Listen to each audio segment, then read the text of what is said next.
I thought I was saving her. Turns out she was saving me.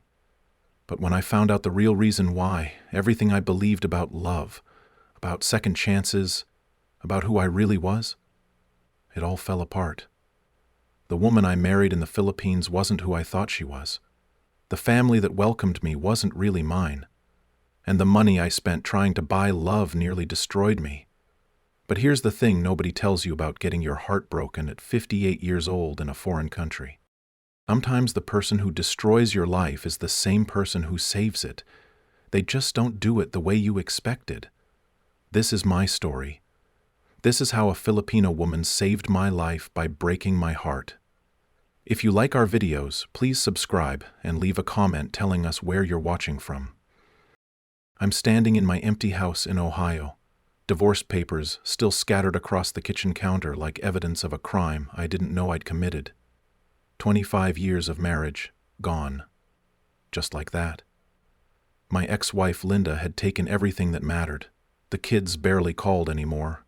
My friends had chosen sides, and guess what? They didn't choose mine. I'm 58 years old, starting over with nothing but my pension and a dream I'd been hiding for years. "You're pathetic, Mark," Linda had said during our last fight. "No woman your age wants a man who's given up on life." She was probably right. I'd given up on a lot of things. My job at the factory, my health, my dreams. But there was one dream I hadn't given up on. The Philippines. I'd been researching it for months, watching YouTube videos late at night when Linda was asleep, reading expat forums, studying visa requirements. Everyone said the same thing over and over. The women there actually care about older men. They're not like American women. They appreciate what you can provide. They know how to make a man feel like a man again.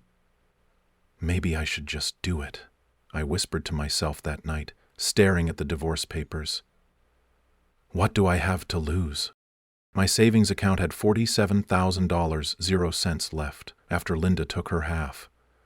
My pension would give me $2,800, 0 cents a month for life. In Ohio, that barely covered rent and groceries, but in the Philippines, I could live like a king. I could start over.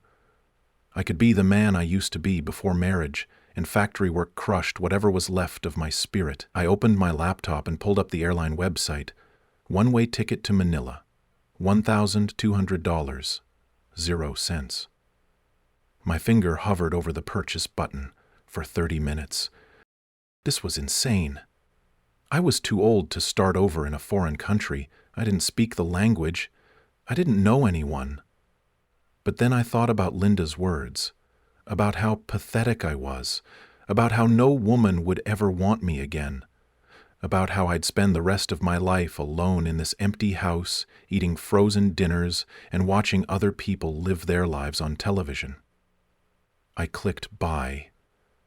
The confirmation email arrived 2 minutes later, flight to Manila departing in 6 weeks. I stared at my phone, my heart pounding like I'd just committed a crime. Maybe I had. Maybe I'd just committed the crime of hoping again. I'm really doing this, I said out loud to the empty house. I'm really fucking doing this. 6 weeks later, I was on a plane to the Philippines, with 2 suitcases and $45,000, 0 cents in my checking account. I'd sold everything else, the furniture, the car, even my wedding ring. When the plane took off from Cleveland, I looked down at the city getting smaller and smaller below me, and I felt something I hadn't felt in years. Hope. I had no idea that in less than 2 years that hope would nearly destroy me. I had no idea that the woman I was about to meet would teach me the difference between being needed and being used. I had no idea that love and manipulation could feel exactly the same when you're desperate enough. But I'm getting ahead of myself. Back then, sitting on that plane to Manila, I thought I was flying toward my second chance at happiness. I thought I was finally taking control of my life. I thought I was the one doing the saving. 3 months in Cebu City, and I was still that awkward foreigner everyone stared at. You know the type. Gray hair, belly hanging over my belt, wearing cargo shorts and a polo shirt like some kind of tourist uniform. I'd rented a small apartment near IT Park, spent my days walking around the malls, eating at Jollibee, and trying to figure out how to meet people without looking like a complete creep. The YouTube videos made it sound so easy. Just go to coffee shops, they said. Filipino women love Americans. But after 3 months, I'd barely had a real conversation with anyone except my landlord and the security guards at my building. That Tuesday morning, I was at Bo's Coffee in Ayala Center, ordering my usual overpriced latte and trying not to look as lonely as I felt. The place was packed with young professionals, everyone speaking a mix of English and Cebuano that made me feel even more like an outsider. "Excuse me, is this seat taken?" I looked up and my heart actually skipped. She was beautiful in that effortless way that some women have. Not magazine beautiful, but real beautiful. Dark hair pulled back in a ponytail, wearing scrubs like she'd just gotten off work, maybe 34 years old with kind eyes and a smile that seemed genuine. "No, please," I said, gesturing to the chair across from me. "I'm Mark." "Maria," she said, sitting down with her coffee. "You're American?" "Guilty," I said, trying to make a joke. "Still figuring out this whole Cebu thing."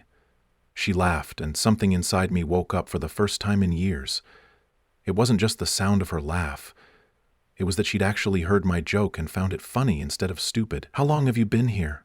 she asked. 3 months. Still feels like I landed on another planet. "And you came here alone?" There it was. The question I'd been dreading. "Yeah. Just went through a divorce. Figured it was time for a fresh start." I expected her to make excuses and leave. That's what would have happened in Ohio. Divorced guy, 58 years old, clearly running from something. But Maria leaned forward instead of away. "You seem sad," she said, touching my arm. "I can see it in your eyes." Nobody had noticed that before, not even Linda, especially not Linda. For 25 years, I'd been invisible in my own marriage. Just a paycheck and a warm body taking up space. But this woman I'd met 5 minutes ago could see something Linda never bothered to look for. "Is it that obvious?" I asked. "Pain recognizes pain," she said softly. "I work at Vicente Soto Memorial. I'm a nurse. You learn to see when someone is hurting." We talked for 3 hours. She told me about her work, about growing up in Talisay, about her daughter from a previous relationship. I told her about the factory, about the divorce, about feeling like I'd wasted 30 years of my life, trying to be someone else's idea of a good man. "You know what I think?" she said when I finished talking. "I think you're exactly where you're supposed to be. In a coffee shop in the Philippines talking to a stranger." "Talking to someone who sees you," she said. "When was the last time someone really saw you?" I couldn't remember. Maybe never. When she gave me her number, I felt like a teenager asking his first crush to prom. My hands were actually shaking as I typed it into my phone. "I'd like to see you again," I said. "I'd like that too," she replied. "But Mark?" "Yeah? Don't try to be someone you're not.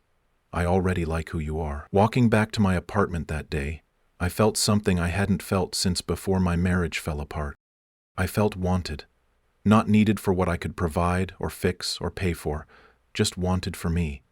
Maybe this crazy move to the Philippines was the smartest thing I'd ever done. Maria texted me that night. "Thank you for the coffee and conversation. Sweet dreams." I stared at that message for probably 20 minutes. When was the last time anyone had wished me sweet dreams? When was the last time anyone cared if I slept well? I texted back, "Thank you for seeing me." She replied immediately, "You're easy to see when you're not hiding." I wasn't hiding anymore. For the first time in years, I wasn't hiding from anything. 2 weeks later, Maria asked if I wanted to meet her family. We'd been on 4 dates, nothing serious, just dinners and walks around the city. But when she mentioned taking me to Talisay to meet her mother and daughter, my stomach dropped. "Are you sure?" I asked. "I mean, we barely know each other." "In the Philippines, when you care about someone, you share them with your family," she said. "Unless you're not ready for that." The truth was, I was terrified. What if they hated me? What if they thought I was just another old American looking for a young wife? What if they were right? "I'd love to meet them," I said. The ride to Talisay took 40 minutes on Maria's motorcycle. I'd never been on a motorcycle before, but holding onto her waist as we weaved through traffic, I felt alive in a way I'd forgotten was possible. Her hair smelled like coconut shampoo, and every time she leaned into a turn, my heart raced. Her family's house was small but clean, with a little garden in front and laundry hanging on lines in the back. When we pulled up, a woman in her 50s came out to greet us, followed by a teenage boy and a little girl who couldn't have been more than 8. "Mama, this is Mark," Maria said. "Mark, this is my mother Rosa, my brother Miguel, and my daughter Sofia." Rosa looked me up and down for a long moment, and I was sure she was about to tell me to get back on that motorcycle and never come back. Instead, she smiled and said, "Welcome to our home, Mark. Maria has told us good things about you." Miguel was shy at first, but when I asked him about school and told him about America, he opened up. Smart kid, studying computer programming, reminded me of myself at that age, before life beat the curiosity out of me. But it was Sofia who stole my heart. She ran up to me without any fear and said, "Are you Maria's boyfriend? You're tall." "I am tall," I said, kneeling down to her level. "And yes, I'm Maria's friend." "Are you going to marry her?" she asked with the brutal honesty only kids have. "Sofia," Maria said, embarrassed. "It's okay," I said, laughing. "That's a very good question. What do you think? Should I marry your mama?" "Only if you're nice to her," Sofia said seriously. Her last boyfriend was mean. Rosa cooked dinner for us, this amazing spread of rice and fish and vegetables I'd never tried before. We ate with our hands, and when I struggled with the technique, everyone laughed, but not in a mean way. They were laughing with me, not at me. It felt like family in a way my actual family never had. After dinner, Rosa pulled me aside, while Maria was helping Miguel with homework.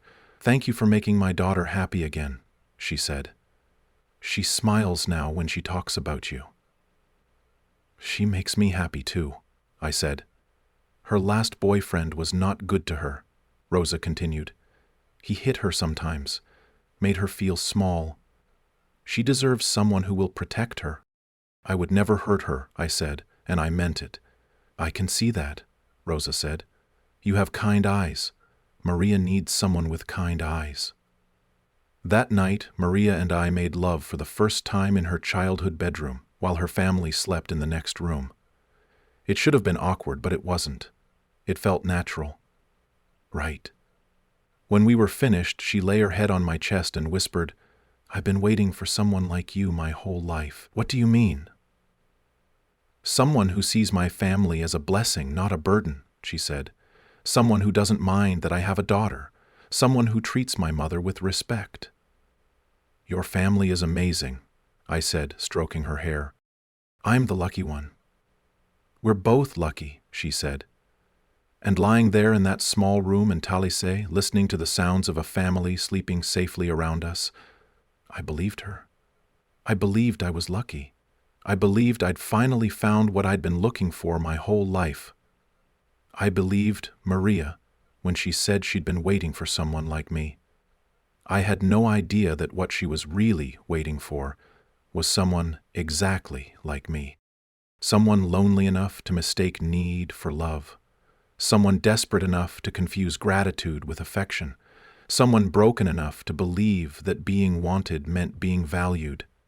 But that night, holding her in my arms while her daughter slept 2 rooms away and her mother snored softly down the hall, I felt like the luckiest man alive.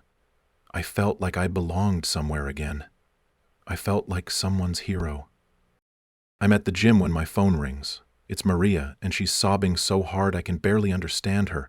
"Mark, please come quickly," she's saying between gasps. "It's Sofia. She's in the hospital." I drop the weights and run to my car, my heart pounding so hard I can barely breathe. The drive to Vicente Soto Memorial takes 20 minutes, but it feels like 20 hours.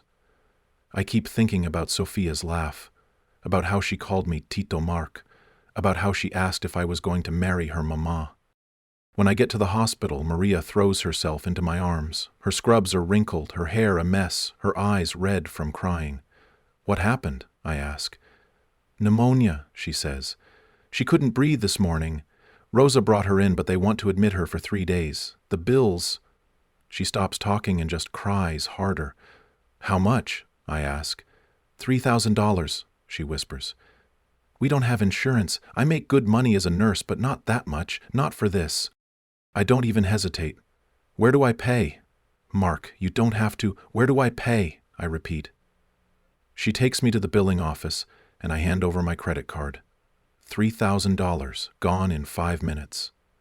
But when I see the relief on Maria's face, when I see Rosa crying and thanking me over and over, when I see little Sophia sleeping peacefully in her hospital bed with proper medication and care, I know it was the right thing to do. You saved her life, Maria tells me that night as we sit in the hospital waiting room. I saved her life. You saved mine. What do you mean? You showed me what a real man does, she says.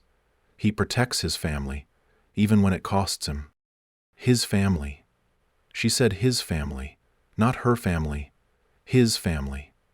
For the first time since my divorce, I feel like I matter. I feel like I'm needed for something more important than a paycheck or someone to split the bills with.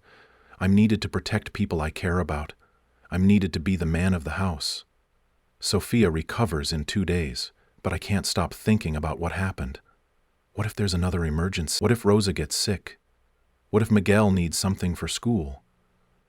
That weekend, I set up a new bank account and start transferring $500, 0 cents a month, to Rosa for household expenses. When I tell Maria what I've done, she cries again. No man has ever cared for my family like this, she says. Not even Sophia's father. He left when she was born. Said he wasn't ready to be a provider. I'm ready, I tell her. I want to take care of you, all of you. You're not like other foreigners, she says, taking my face in her hands. Most of them come here looking for fun, looking for someone young and pretty to show off to their friends back home. But you're different. You have a Filipino heart. A Filipino heart. I liked the sound of that. Back in Ohio, Linda used to say I had no heart at all, that I was cold, selfish, only cared about myself. But here in the Philippines, taking care of Maria and her family, I felt my heart growing 3 sizes. I felt like the man I was always supposed to be. The man who protects and provides and puts his family first, no matter what it costs him. I started looking forward to the monthly transfers. $500 meant nothing to me, but everything to them. It paid for groceries, electricity, Miguel's school supplies, little treats for Sophia. Every month when I sent the money, Rosa would call me to say thank you, and Maria would look at me like I was her hero. You don't know what this means to us, Maria would say. Before you, we struggled every month. Now we can breathe. I made them feel secure. I made them feel safe. And they made me feel valuable in return. It seemed like the perfect arrangement. A family that needed me, and a man who needed to be needed. What could go wrong with that? Everything, as it turns out. But I didn't know that yet. Back then, writing those monthly checks, I thought I was building something beautiful. I thought I was investing in love. I thought being someone's financial hero was the same thing as being someone's actual hero. I thought providing for people meant they would love me back. I thought wrong about a lot of things. But God, it felt good to be wrong in the beginning. It felt so fucking good to matter again. 8 months in, Maria brings up marriage. We're lying in bed after making love, and she traces circles on my chest with her finger. Mark, I've been thinking, she says. If we're serious about this, we should make it official. Official how, I ask, though I already know what she means. Marriage, she says. I want to visit America with you someday, maybe even live there part of the year. But my tourist visa expires next year, and they won't give me another one unless we're married. The word marriage makes my stomach flip. I just got divorced 6 months ago. I swore I'd never do it again. But looking at Maria, thinking about her family, thinking about the life we're building together, it doesn't feel scary. It feels right. You want to marry me? I ask. I want to be with you forever, she says. In the Philippines, in America, wherever you are. But the government requires paperwork for forever. I kiss the top of her head. Then let's give them their paperwork. The wedding planning starts immediately, and it feels like a runaway train. Maria's family has opinions about everything, and somehow I'm paying for all of it. The church rental, the reception hall, the photographer, the flowers, the catering for 200 people I've never met. In Filipino culture, the man pays for the wedding, Maria explains when I see the first estimate. It shows he can provide for his wife. $8,000 for the ceremony. I gulp but agree. Then comes the dress shopping. Maria finds the perfect gown for $1,200, 0 cents. But her mother needs a new dress too, and Miguel needs a barong, and Sophia needs a flower girl dress. Another $3,000, 0 cents. They want to look good for your special day, Maria says. In the Philippines, the wedding is not just about the couple, it's about the families coming together. When I hesitate about the cost, Maria gets quiet. Really quiet. She doesn't speak to me for 2 days. When I finally ask what's wrong, she sits on the edge of the bed with tears in her eyes. I thought you loved me, she says.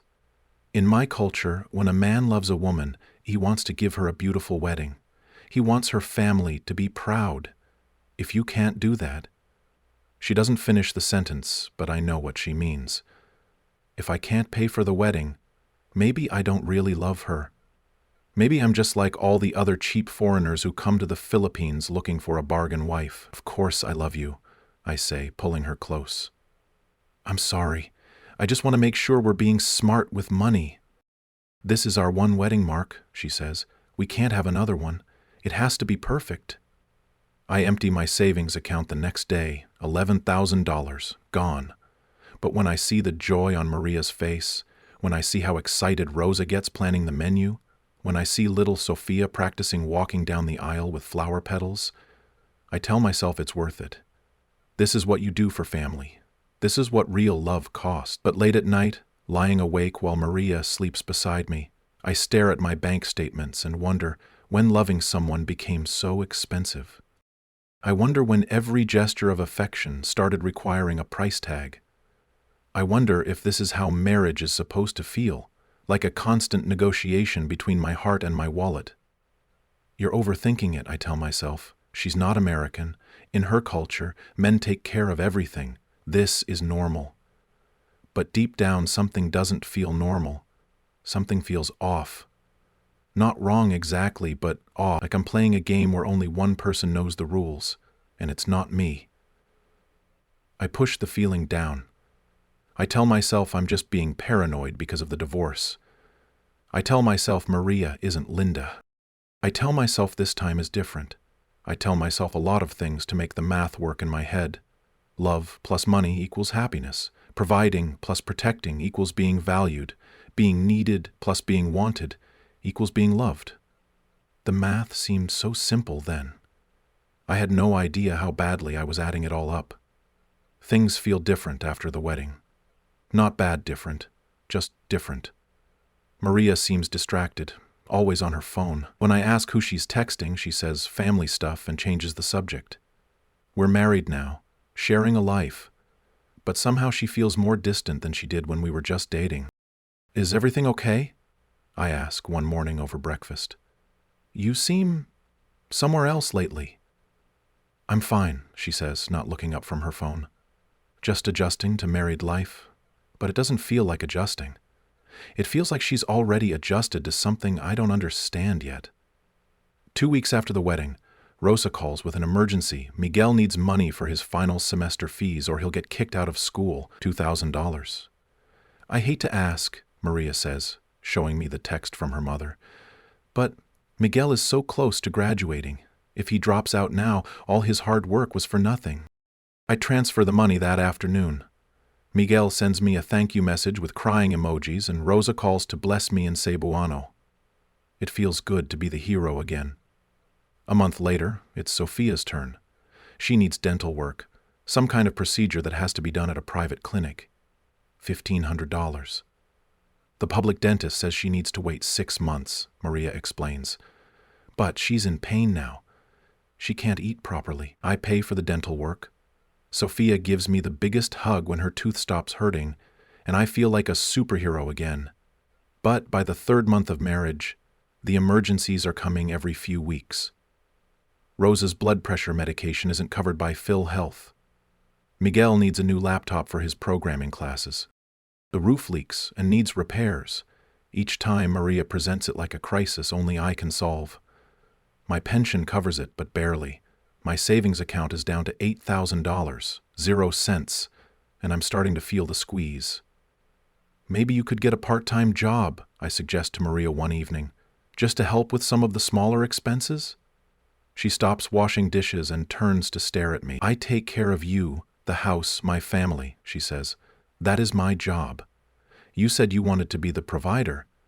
I do, but... But what? You don't want to take care of your wife's family anymore?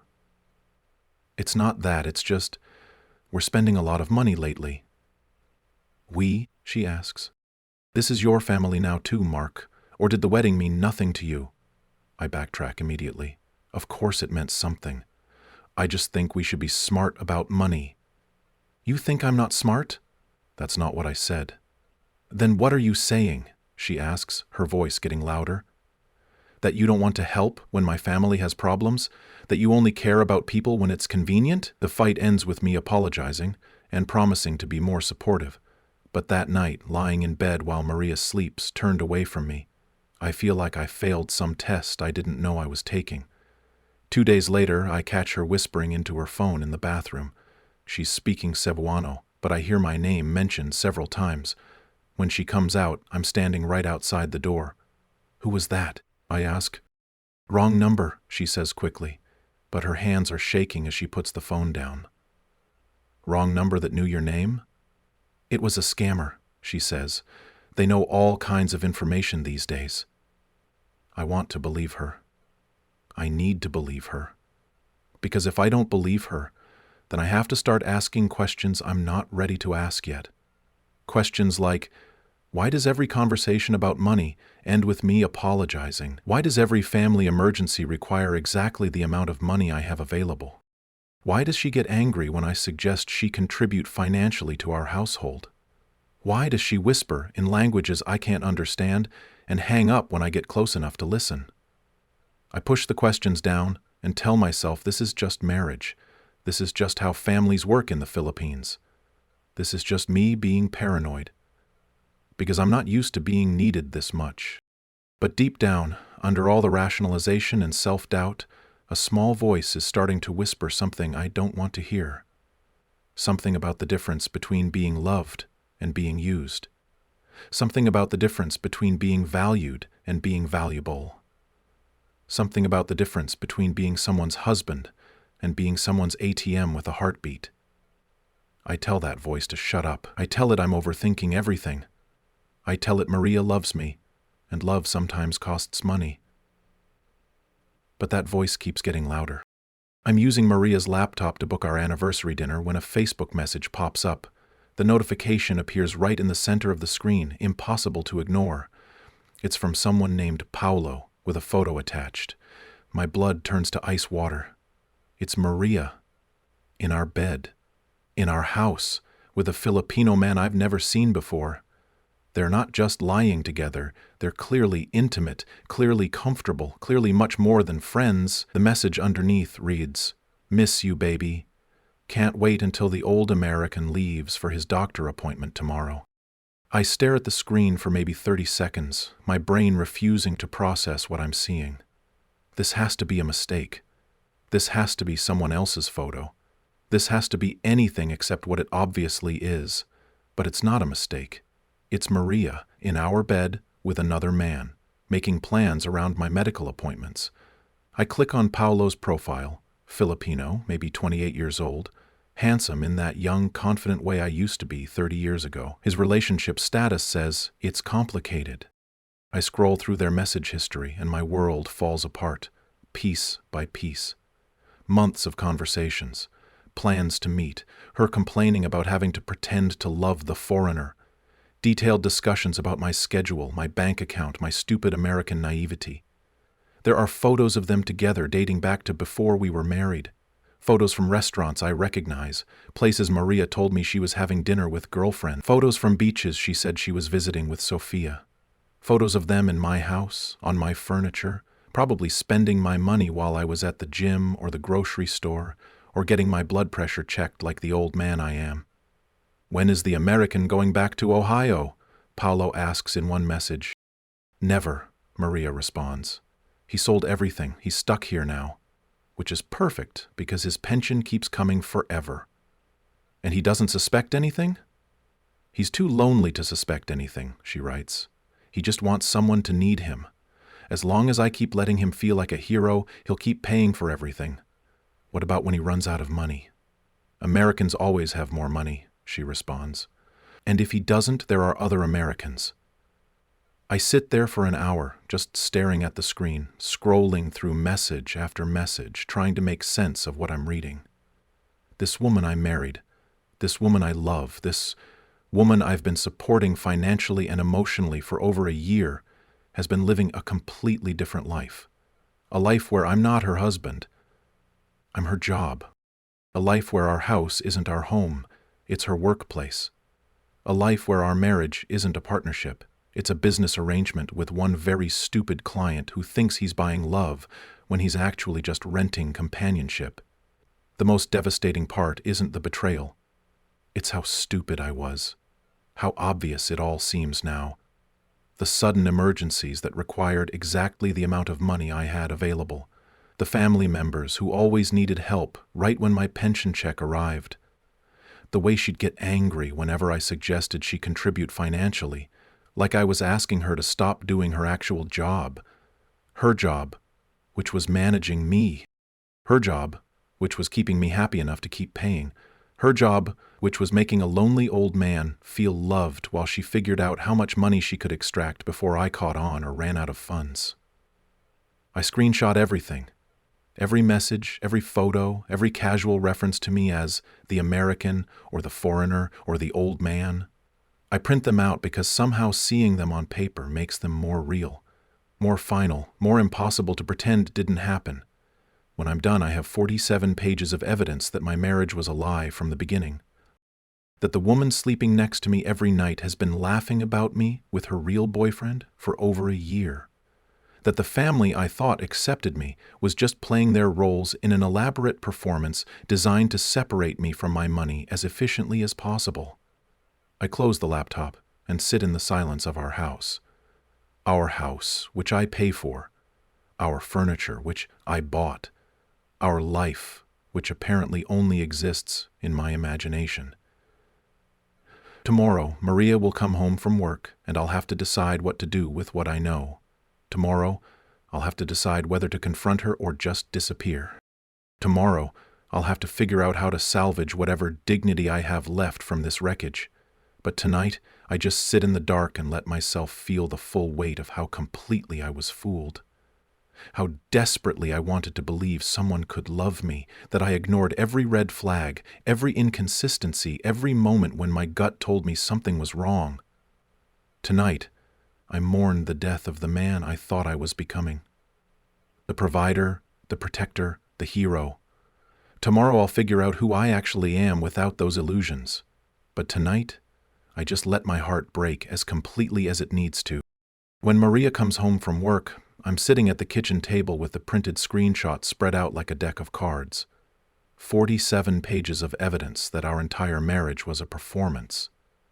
She sees them before she sees me, and her face goes through about 5 different expressions in 2 seconds. Confusion, recognition, panic, anger, and finally something that looks almost like relief. "You went through my private messages," she says. Not "I can explain" or "it's not what it looks like," just an accusation, like I'm the one who did something wrong. "Your messages popped up while I was booking our anniversary dinner," I say. My voice sounds calmer than I feel. "How long, Maria?" She sets down her purse and stares at me for a long moment.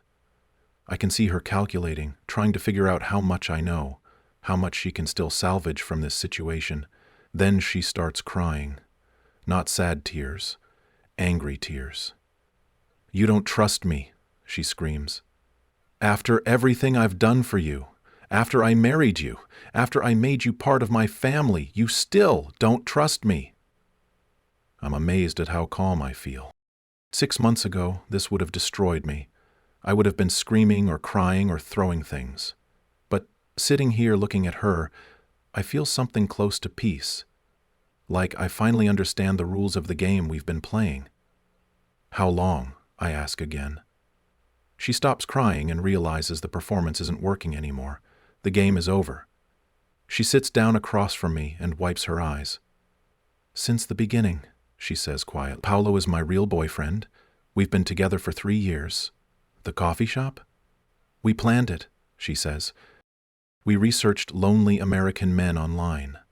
Divorced guys, retirees, men who posted on expat forums about being lonely. You were perfect. She explains it like a business presentation, how they identified me from my posts on Facebook expat groups, how she studied my profile to learn what I was looking for, how the accidental meeting at Bo's Coffee was choreographed down to the minute. Even the family dinner, especially the family dinner, she says. Americans always fall for the family thing. You want to feel needed, so we gave you people to need you. Sophia, she likes you, Maria says, like that makes it better.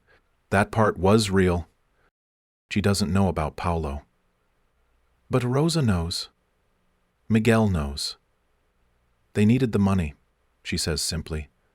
Paulo's mother really does have cancer. Rosa's husband really did abandon them when Miguel was small.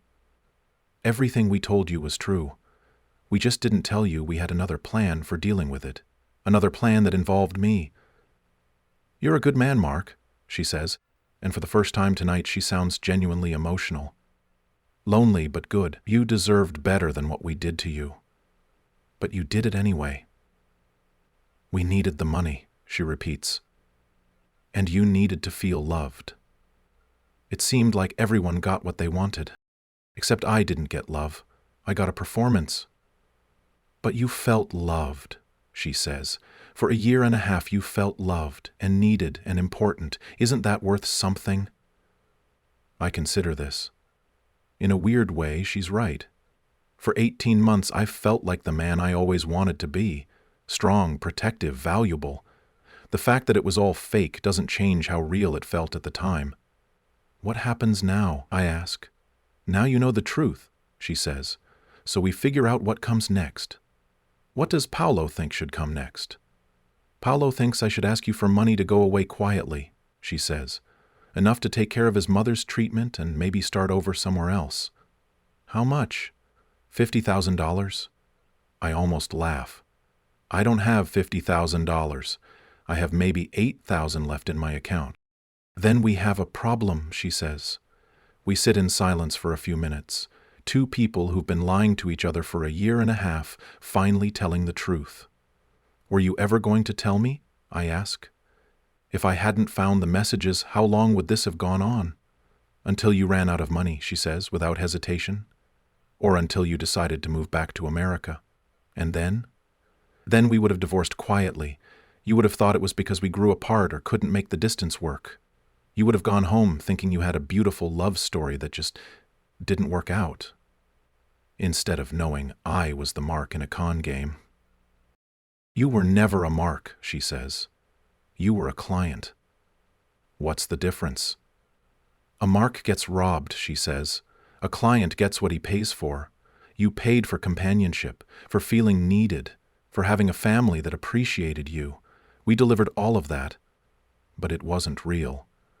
It felt real to you, she says. That's what you were buying, the feeling. I stare at this woman I married, this stranger who's been sharing my bed for 18 months, and I realize she's right. In her mind, this was a fair transaction. I got to feel loved and important. They got money for Paulo's mother's cancer treatment and Rosa's household expenses and Miguel's education. Everyone got what they needed. Everyone except the part of me that believed love was something you earned instead of something you purchased. Did you ever care about me at all? I ask. I cared about you the way you care about a good client, she says. You were kind to us. You treated my family with respect. You never hit me or screamed at me or made me do things I didn't want to do. That matters, but you never loved me. I loved how you made me feel safe, she says. I loved that my daughter had food every day, and my brother could stay in school, and my mother could afford her medicine. I loved that Paolo's mother could get treatment. I loved all the things your money made possible. That's not the same thing. Maybe not, she says. But it's something. We sit in silence again. Outside I can hear the neighbor's rooster crowing, the sound of jeepneys honking in the distance, the normal sounds of Filipino life continuing around us while my world ends quietly in this kitchen. What now? I ask. Now you decide what kind of man you want to be, she says. You can be angry and try to hurt us. You can go to the police or the immigration office, or post about us on the expat forums. You can make our lives difficult. Or you can accept that we're all just people trying to survive. And you can walk away with whatever dignity you have left. And Paolo's mother? Will probably die without treatment, she says matter-of-factly. Is that what you want? Even now, even after everything, she's still working me. Still pushing the buttons she knows will make me feel guilty for not providing, for not being the hero she convinced me I was. The sad thing is, it's working. Even knowing it's manipulation, I still feel guilty about Paolo's mother. I still feel responsible for Rosa and Miguel and little Sofia, who calls me Tito Mark and probably has no idea her family has been running a long con on the nice American man who buys her toys and pays for her dental work. I need some time to think, I say.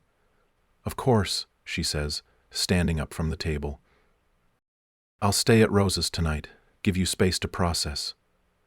Maria? I call as she reaches the door. Yeah? When you and Paolo get married, for real, will you think about me sometimes? She looks back at me with something that might be sadness or might just be relief that the performance is finally over. I'll think about how kind you were, she says. I'll remember that you tried to be a good man in a complicated situation, even though I failed. You didn't fail, she says. You just learned that some things can't be bought. That's not failure. That's education. After she leaves, I sit alone in our house that was never really ours, surrounded by furniture I bought and appliances I paid for, and pictures of a family that was never really mine. I should be angry. I should be planning revenge or calling lawyers or figuring out how to get my money back. But mostly I just feel tired. Tired and strangely grateful. Grateful that Maria finally told me the truth. Grateful that I finally know what kind of man I actually am, instead of what kind of man I was pretending to be. Grateful that the loneliness I was running from in Ohio was honest loneliness, not the fake companionship I've been paying for here. Tomorrow, I'll have to figure out what comes next. Tonight, I just sit in the silence and let myself feel the weight of everything I've lost and everything I've learned. It's going to be a long night, but at least it's going to be an honest one. The next morning, Rosa comes over with Miguel and Sofia. Maria must have told them I found out about Paolo, because Rosa can't look me in the eye when I open the door. Miguel stares at his feet like he's expecting me to yell or throw them out. But Sofia runs to me like always and wraps her arms around my legs. Tito Mark, she says, looking up at me with those big brown eyes. Mama says you're sad today. I am a little sad, sweetheart, I say, picking her up. It might be the last time I ever hold her, and that thought almost breaks me right there. Rosa finally speaks. We need to talk, Mark, she says. About what happens now. We sit in my living room, the four of us, like we've done dozens of times before, except this time, everyone knows the game is over. Everyone except Sofia, who's showing me a drawing she made of our family. In the picture, I'm holding her hand while Maria and Rosa and Miguel stand nearby, all of us smiling under a bright yellow sun. We needed the money, Mark, Rosa says quietly. Paulo's mother really is dying of cancer. The treatment costs more than my husband made in 3 years before he left us. I know, I say. Maria explained everything. She told you about the plan? Miguel asks, speaking for the first time. All of it, I say. From the beginning. Are you going to hurt us? He asks. There's real fear in his voice, and I realize he's still just a kid, a smart kid who got caught up in his family's survival scheme, but still just a kid. No, I say. I'm not going to hurt anyone. Rosa starts crying then. Not the angry tears Maria cried last night, but relief tears. Grateful tears. We didn't want to lie to you, she says. You're a good man, but Paulo's mother. I understand, I say. And the strange thing is, I do understand. If my kid was dying and I couldn't afford treatment, what wouldn't I do? What lie wouldn't I tell? What performance wouldn't I give to save someone I loved? We really do care about you, Rosa continues. That wasn't fake. You made my daughter happy. You were kind to my family. You treated us with respect when other foreigners look at us like we're beggars or servants. But you were never going to tell me the truth. We were going to tell you eventually, Miguel says. When Paulo's mother got better, when we didn't need the money anymore. And then what? You thought I'd be okay with it? We thought maybe you'd understand, Rosa says. That you'd see we were all just trying to survive. Would you have given me a choice? I ask. If you'd told me the truth from the beginning, would you have let me decide whether to help? They all look at each other and I can see them realizing something they'd never considered before. They'd never thought about giving me a choice. They'd just assumed I wouldn't help if I knew what I was really paying for. They'd assumed I was only generous because I thought I was buying love, not because I might actually want to help people who needed it. You never gave me the chance to be good for the right reasons, I say. You only let me be good because I was stupid. Sophia looks up from her drawing. What does stupid mean, Tito Mark? It means I didn't understand something important, sweetheart, I say. Are you still going to be my Tito? She asks. That's when I break down.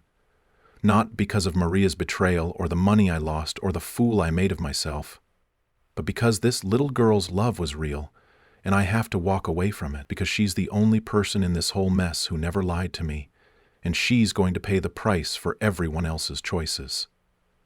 I have to go away, Sophia, I say through tears. Back to America? Yes, back to America.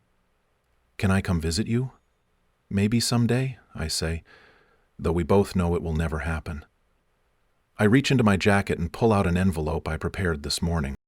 $5,000 in cash. Everything I have left except what I need for a plane ticket home. This is for Paulo's mother, I tell Rosa, for her cancer treatment. Rosa stares at the envelope like it might explode. Mark, you don't have to. I want to, I say. Not because you lied to me or because I'm still trying to buy love, but because people shouldn't die just because they're poor. Because Paulo's mother didn't choose to be part of this mess. This is too much, Rosa says, but she's already reaching for the envelope. It's not enough to save her, but it's what I can give, I say. Use it for her treatment. Take care of Sophia. Help Miguel finish school. And maybe think about me sometimes as someone who tried to do right by your family, even when I didn't understand what right meant. Miguel looks at me with something like respect for the first time since I've known him. You really are different from other foreigners, he says. Maybe, I say.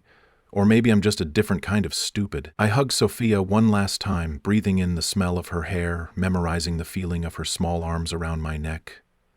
Take care of your mama, I tell her. And remember that Tito Mark will always love you, even from far away. I love you too, Tito Mark, she says. Will you send me letters? I'll try, I say, though I know I won't. Clean breaks are cleaner. Rosa walks me to the door while Miguel helps Sophia gather her crayons. You're a good man, Mark, she says. Better than we deserved.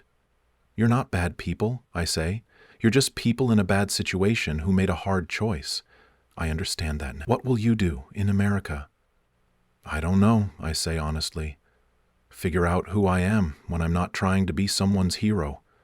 After they leave, I pack my 2 suitcases with the same clothes I brought to the Philippines 2 years ago. Everything else stays here. The furniture, the appliances, the pictures, the life I thought I was building. Let Maria and Paulo use it or sell it or burn it. I don't care anymore. I'm not taking anything back to America except the lesson I paid $30,000 to learn. The hardest part isn't losing the money, or discovering the betrayal, or even leaving Sofia. The hardest part is accepting that I wasn't the victim of some elaborate criminal enterprise. I was just a lonely man who confused being needed with being loved. And there are probably 100 other lonely men in the Philippines right now making the same mistake. The hardest part is realizing that Maria was right. I did get what I paid for.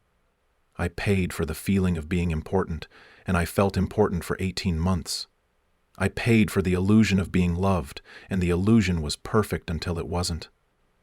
I paid for a family that would never reject me or judge me or find me wanting, and they never did, because rejecting me would have meant losing their income. I got exactly what I paid for, it just wasn't what I thought I was buying. Tomorrow I fly back to Ohio. Tonight I sit in this house one last time and let myself feel grateful for the strangest education of my life. I came to the Philippines thinking I needed someone to save. I leave, knowing that the only person I ever needed to save was myself. I'm back in Ohio now, but not in the same house where this whole story started. I sold that tomb of a place before I left for the Philippines and used the money to buy a small apartment near Lake Erie. It has 1 bedroom, 1 bathroom, and a view of the water that changes color with the weather. It's quiet here, peaceful in a way that feels earned rather than bought. My kids called when they heard I was back, not from me, but from Linda, who somehow found out about the divorce and couldn't wait to spread the news that her pathetic ex-husband had been scammed by some Filipino woman. "Dad, is it true?" my daughter Sarah asked when she called. "Did you really get married over there?" "I did," I said, "and it didn't work out. Mom says the woman was just using you for money." "Mom's not wrong," I said, "but it's more complicated than that." "Do you want to talk about it?" Sarah asked. So I told her. Not the whole story, but enough. About being lonely after the divorce, about thinking I could buy love with kindness and money, about learning the difference between being needed and being valued, about a little girl who called me Tito Mark and meant it, even if her family had other reasons for keeping me around. "I'm proud of you, Dad," Sarah said when I finished, "for trying, for taking a risk, for believing you deserved to be happy. Even though I was stupid about it, especially because you were stupid about it," she said. "At least you were stupid while trying to love someone. That's better than being smart while loving no one." My son called a few days later. "You doing okay, old man?" he asked. "Getting there," I said. "Good," he said, "because we're coming to visit next month. Me and Julie and the kids. They want to meet their grandfather properly." "I'd like that," I said, and I meant it. For the first time in years, I actually wanted to spend time with my own family instead of trying to buy my way into someone else's. I think about Maria sometimes, not with anger anymore, but with something like understanding. She wasn't evil. She was just a woman in a hard situation who found a way to survive. In her world, men like me are a renewable resource. Lonely, divorced, desperate to matter to someone. There will always be another Mark getting off a plane in Manila or Cebu City, looking for someone to save so he can feel saved in return. I hope Paolo's mother got the treatment she needed.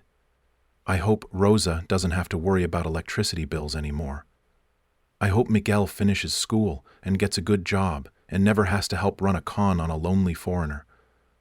I hope Sofia grows up knowing that not all the love in her life was purchased, and I hope Maria finds whatever she's really looking for, because I don't think it was my money.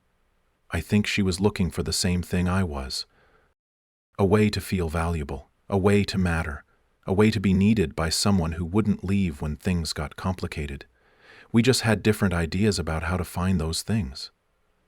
Now I volunteer at the local hospital, reading to patients who don't get many visitors. Old people mostly, forgotten by their families, alone with their illness and their regrets. I don't try to save them or fix them or be their hero. I just sit with them and read whatever they want to hear. Sometimes it's the newspaper. Sometimes it's romance novels. Sometimes it's letters from grandchildren who live too far away to visit. It's not glamorous work. It doesn't make me feel like a provider or a protector or anything special. It just makes me feel useful in a small, honest way. I'm taking Spanish lessons too. Not because I'm planning to move to Mexico and find another woman to save, just because I want to learn something new. Because I'm 60 years old, and I finally understand that the only person I need to become is a better version of myself. The other day, my granddaughter asked me why I went to the Philippines. She's 8, the same age Sophia was when I left. Smart and curious and completely honest in the way only kids can be. I thought I was looking for love, sweetheart, I told her. Did you find it? She asked. I found something, I said. I found out that love isn't something you can buy or earn or trade for. It's something you give away freely, or it's not love at all. That sounds sad, she said. It was sad, I agreed, but also important. Some lessons can only be learned the hard way. Are you happy now, Grandpa? She asked. I thought about it for a minute. Happy isn't the right word. Content, maybe. Peaceful, grateful in a strange way. I'm honest now, I told her, and that's better than happy. She nodded like that made perfect sense, which I guess it does when you're 8 and haven't learned to lie to yourself yet. Sometimes the person who breaks your heart is the same person who saves your life. They just don't do it the way you expected. Maria saved my life by showing me who I really was. Not a hero or a provider or a man with a Filipino heart. Just a human being who deserved better than paying strangers to pretend they loved him. Just a man who needed to learn that being alone was better than being with someone who saw him as a walking ATM with feelings. Just someone who had to lose everything he thought he wanted to find out what he actually needed. She saved my life by breaking my heart so completely that I had to build a new one. A smaller heart, maybe. A more careful heart, but an honest heart. A heart that could tell the difference between being loved and being managed. A heart that understood the difference between generosity and desperation. A heart that knew its own value and didn't need someone else's performance to feel worthy of love. That's the heart I have now. That's the life I live now. Small, quiet, real. No more saving anyone, no more being saved, just being human with other humans, and letting that be enough. It turns out that's all I ever really needed. It just took moving halfway around the world and losing $30,000 to figure it out. Some educations are expensive, but they're still worth the price you pay for them, even when you didn't know you were paying it. Even when you thought you were buying something else entirely, even when the teacher never meant to teach you anything at all.